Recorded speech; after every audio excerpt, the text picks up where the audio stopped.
¿Alguna vez has sentido que cuando cuentas una experiencia inexplicable, alguien te mira con esa sonrisa condescendiente? Esa sonrisa que dice sin palabras: pobre iluso, yo sé cómo funciona el mundo y tú no. Es una sensación gélida, ¿verdad?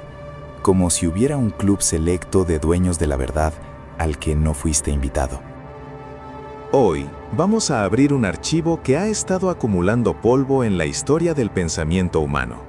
Vamos a viajar al París de mediados del siglo XIX, entre el humo de las chimeneas y el ruido de los carruajes sobre los adoquines, para desenterrar un concepto que Allan Kardec, el codificador del espiritismo, identificó con una precisión quirúrgica. Él los llamó los monopolizadores del buen sentido.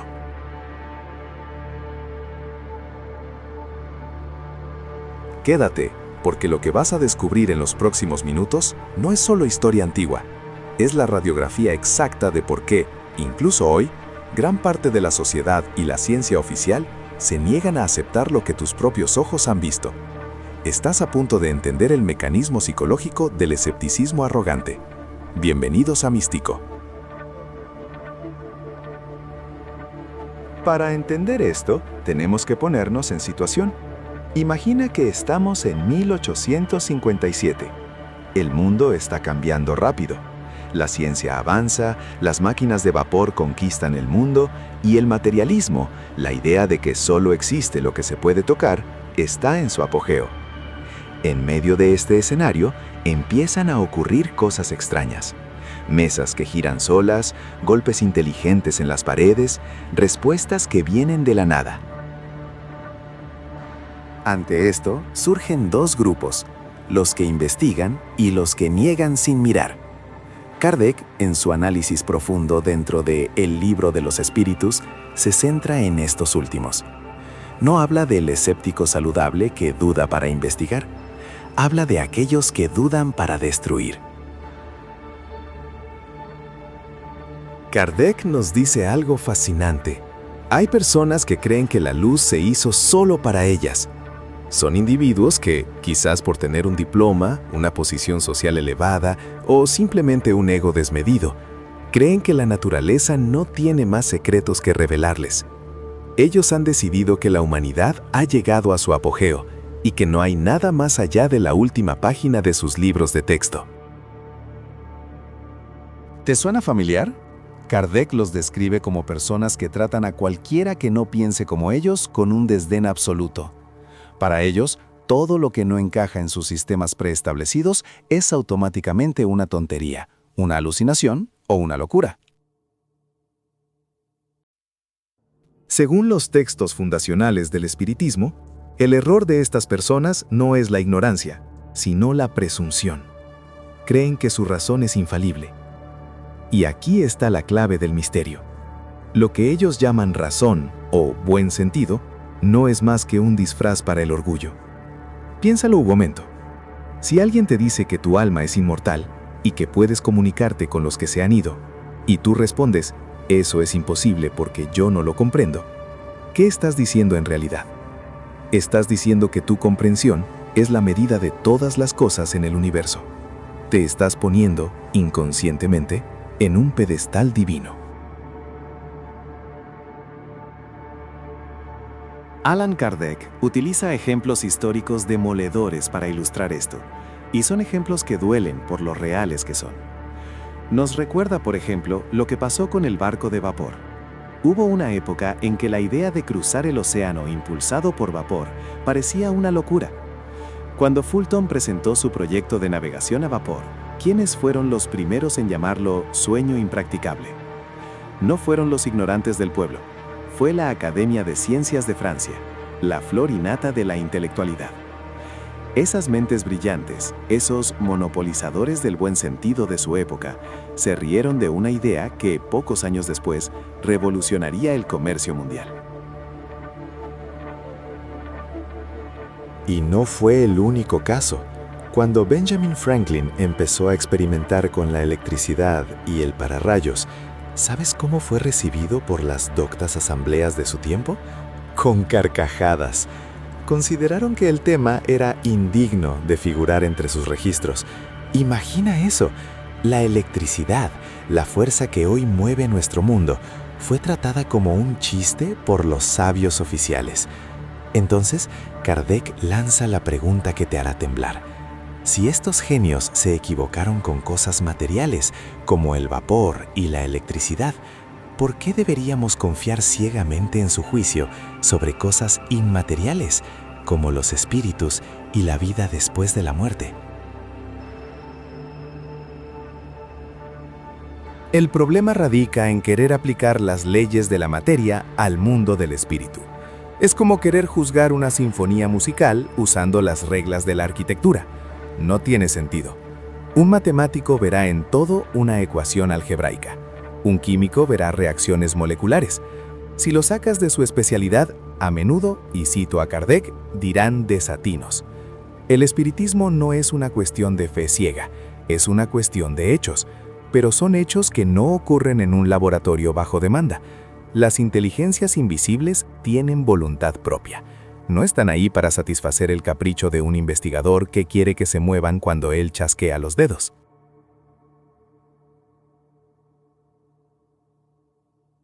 Kardec explica que estos monopolizadores del buen sentido rechazan el espiritismo porque hiere su orgullo. Admitir que existen inteligencias invisibles que saben más que ellos, o que hay fuerzas que no pueden controlar con sus instrumentos, sería bajar de su pedestal. Prefieren negar la realidad antes que admitir que su conocimiento es limitado. Hay una frase en el Libro de los Espíritus que es brutalmente honesta. Los que niegan los hechos, ¿qué aportan en su lugar? Nada. Ofrecen el vacío, ofrecen la nada. Mientras que la visión espiritual ofrece una explicación lógica que consuela y da sentido a la vida, el escepticismo radical solo ofrece un muro frío de negación. Ahora, quiero que observes a tu alrededor. ¿Cuántas veces has visto esto en las noticias, en las redes sociales o en la universidad? Cuando alguien comparte una experiencia cercana a la muerte o una señal de un ser querido fallecido, siempre aparece el experto de turno para explicarlo todo como una falta de oxígeno en el cerebro o una pareidolia. No lo hacen por maldad necesariamente, lo hacen por miedo. El miedo a que el edificio de su realidad materialista se derrumbe. Porque si el espiritismo tiene razón, si la vida continúa, entonces todo lo que creían saber sobre el universo debe ser reescrito. Y eso aterroriza a quien cree tener el control. Kardec nos advierte, no perdamos el tiempo tratando de convencer a estas personas cuando están cerradas por el orgullo. Es inútil. Es como tratar de llenar un vaso que ya está lleno y tapado. La verdad es para aquellos que tienen la humildad de buscarla, no para quienes creen que ya la poseen toda. Hay un punto fascinante sobre la locura. Estos críticos a menudo acusaban y acusan a los espiritistas de estar locos o ser ignorantes, pero Kardec, con la frialdad de un estadístico, señala algo que no pueden refutar. La doctrina espírita recluta a sus adeptos no entre los ignorantes, sino principalmente entre las clases ilustradas, médicos, abogados, artistas, magistrados, gente seria que tiene mucho que perder si se les asocia con una locura. Si el espiritismo fuera una simple superstición popular, se habría quedado en el campo, pero invadió las ciudades, las academias y los salones. ¿Cómo explican los monopolizadores del buen sentido que miles de personas inteligentes en todo el mundo acepten estas ideas después de un examen serio? Su única respuesta es el insulto. Todos están locos. Pero como dice Kardec, cuando una locura afecta a millones de personas inteligentes y respetables en todo el mundo, quizás merezca otro nombre, quizás sea una revolución. Lo más irónico es que estos detractores, al atacar con tanta virulencia, a menudo terminan haciendo publicidad a la causa que quieren destruir. Su negativa a investigar, su burla fácil sin profundizar, demuestra su ligereza. Critican lo que no conocen. Y en buena lógica, como dice el maestro francés, la crítica solo tiene valor cuando el que la hace conoce de qué está hablando. Así que la próxima vez que te encuentres con uno de estos monopolizadores del buen sentido, no te enfades. Obsérvalos con la calma de quien conoce el secreto. Recuerda que están repitiendo el mismo error que cometieron quienes se rieron de Galileo cuando dijo que la Tierra se movía. El universo es infinito y misterioso. Pretender que nuestra pequeña razón humana, en este momento de la historia, ya ha descifrado todos sus enigmas, no es ciencia, es la mayor de las ignorancias, disfrazada de sabiduría.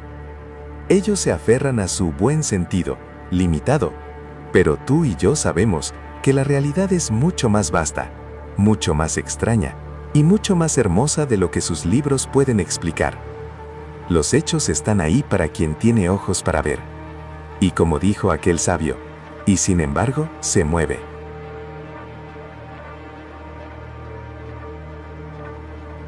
Si este viaje a las raíces del conflicto entre la materia y el espíritu te ha hecho pensar, no olvides suscribirte. Aquí, en Místico, no monopolizamos la verdad, simplemente abrimos las puertas que otros cerraron. Déjame saber en los comentarios.